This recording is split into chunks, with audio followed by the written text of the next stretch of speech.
Hey, Dr. Deb Matthew here. I am here with the illustrious Dr. Patrick Hanaway. You probably already know a lot about him. He has a long career in functional medicine. He has been a part of IFM. He teaches for IFM. He has been played an important role in the past with the Center for Functional Medicine at the Cleveland Clinic, where he is still a research consultant. Currently, he is in private practice, but he is at a transition point in his practice, and his interest lies in traditional healing. And so he is going to be teaching us a little bit more about this, which goodness knows is not something that was introduced in any manner whatsoever when I was in medical school. His lecture at the upcoming Southeast Regional Integrative Medicine Conference is titled Food of the Gods. So he's going to share just a little bit today, a little taste of what exactly that means. Well, thanks, Deb. I'm really looking forward to being there again. I've shared my story before of what's unfolded in my life and how we heal and learn, through the experiences that we have in our own lives, as we've seen with our patients so many times. So I just appreciate being able to come back, and of course, it's in my I don't know if I could say hometown, but the in Asheville where I've lived for the past 28 years. So I'm looking forward to this. Now, the title of my talk, Food of the Gods, is actually, sort of a little tongue-in-cheek kind of homage and restating of work of Terence McKenna, who worked with psychedelics in the 90s, and had a lot to say. But really, my view is that the food of the gods are all the plants and all the animals and all the world that exists, that is coming forward, and how we listen to that. It's not about, some one-off psychedelic experience, but rather it's about how we engage life and listen to life that's happening in each and every moment. And that's what I'm going to be talking about in my talk. That talk will kind of take us through talking about, or relating to, in the I've been initiated as a Marakame, as a traditional healer by the Vedadika people in the Sierra Madres.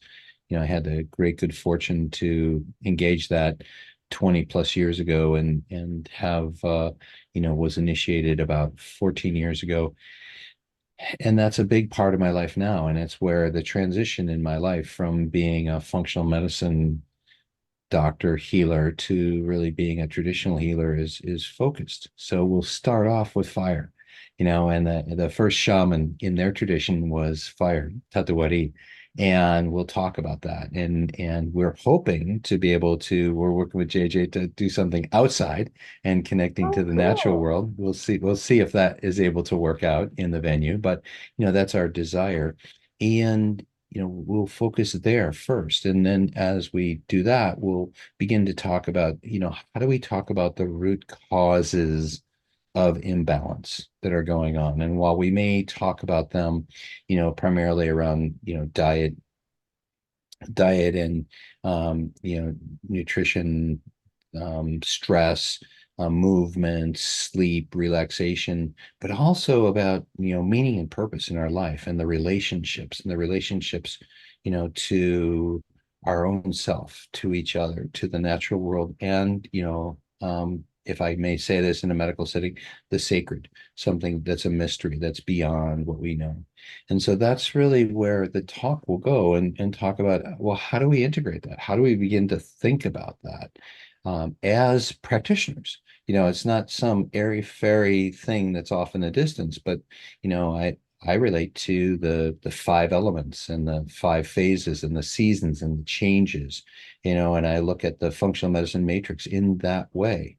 And I want to be able to have an opportunity to be able to share, what I've been doing, but sort of in the background of what I've been doing for the last 15 years, that people feel like, oh, there's something else there. And it's like, oh, this is what's behind it. It's like how to feel supported by listening to the world, and how to encourage the healers that are all part of the NCIMS community and will be coming to this conference, because we're here because we recognize that there's something bigger that we can offer to our people. And that's what I hope to inspire. So let me ask you, you've always been ahead of the curve with what's going on, but also, I don't know whether you ever started your career as a very, you know, traditional means something very different. I was going to say a traditional doctor, but that means something very different. But I don't know if you started off as a regular practitioner and moved this way, or whether you've always been this way, but how did you get interested in this way of thinking? I think, what I've shared this in other settings, but when I started med school, I thought I was going to be learning about healing and wellness, and I was just kind of astonished in medical school. I was like, wow, this isn't what I thought it was going to be. And yet I was able to hold a view that, understood, like, okay, I'm taking care of really sick people. I'm using medicines to help them to get back into their life. I'm working in an emergency room, or I'm working, with surgery and doing those things. But and those are valuable, no doubt about it. As my own journey with cancer, using chemotherapy and radiation therapy, in addition to shamanic healing and nutrition and all the aspects, acupuncture. So what I did was I said I kept an open view, but continued to want to learn, and learned lots of different modalities. But then it was, in my career, it was functional medicine that gave me an operating system for, okay, how do I begin to think about this? So really, since medical school, I've been interested in broader frameworks and how to do this, and I'll speak about that. But um, quote unquote, I've done my time. I worked as a primary care physician. I went through family practice training, and what I found was like, oh, this is interesting, but it's not enough. And so even when I worked with the Yupik Eskimo people on the Bering Sea and dealing with a lot of difficulty and a lot of trauma, um, and wanting to help them to say, like, what are your native ways of healing? But the native ways of healing that they had, the indigenous ways, did not deal with the Western influences that happened, and the accidents and the trauma and the alcohol and the poor nutrition and those kinds of things. So how do we begin to think about this in a way that integrates, those aspects of, fire, earth, metal, water, wood, the five elements or five phases, and listen to the seasons and listen to the world, because it's talking to us all the time.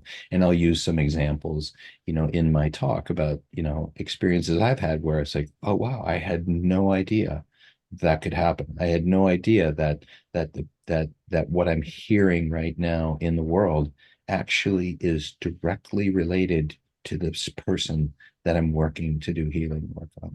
And so I look forward to the conversation. I'm so glad that NCIMS and you and JJ and your team have invited me back, and want to offer a different perspective on what healing is. Last time when you spoke, you were telling us about your cancer journey, and it was so moving. And, we're all, it was so moving. And I think that it really helped put us back in touch with, like, why did we want to be healing professionals in the first place, right? Why did we go into medicine in the first place?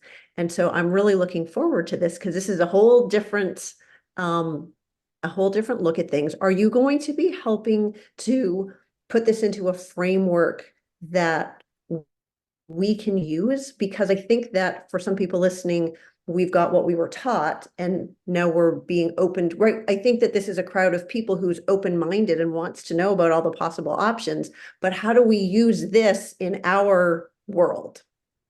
Right. Well, it's the practical application of it, Yeah. and that's really where, I feel like, I sit in a unique position, where okay, I have the traditional training, or the conventional Western training. Yes, traditional is a I crazy word, isn't it? It it is means a something crazy so word, different. but I also have this, systems view of integrating and creating an operating system. And then I relate that to, Ayurveda and Chinese medicine and Tibetan Buddhism and the interrelationships and my work with the Vedanta people, because we're really all focused on the same thing. Now, it doesn't look the same, but there are basic principles that we can use to begin to apply and say, how do I listen? How do I see what's happening, in the gut, which may be a manifestation of the earth and our connection to the environment,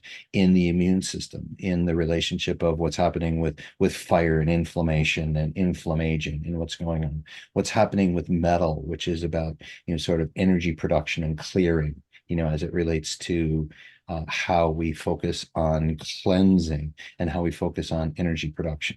And then there's aspects of movement and water and flow and transportation and communication and wood, that is really about our infrastructure of how we work with people. So, I'm kind of beginning to give away what I'm going to talk about, but I want to, because it's like, when it's how I see people when I'm relating to them, whether as a functional medicine practitioner or as a traditional Vedanta or Huichol practitioner. I'm seeing the same aspects. Now, the tools that I use in this domain and this domain are different. And the way in which I listen, because sitting outside in nature around a fire, connecting to someone, is different than sitting in front of a computer in a clinic, and needing to write a soap note with ICD-10 coding.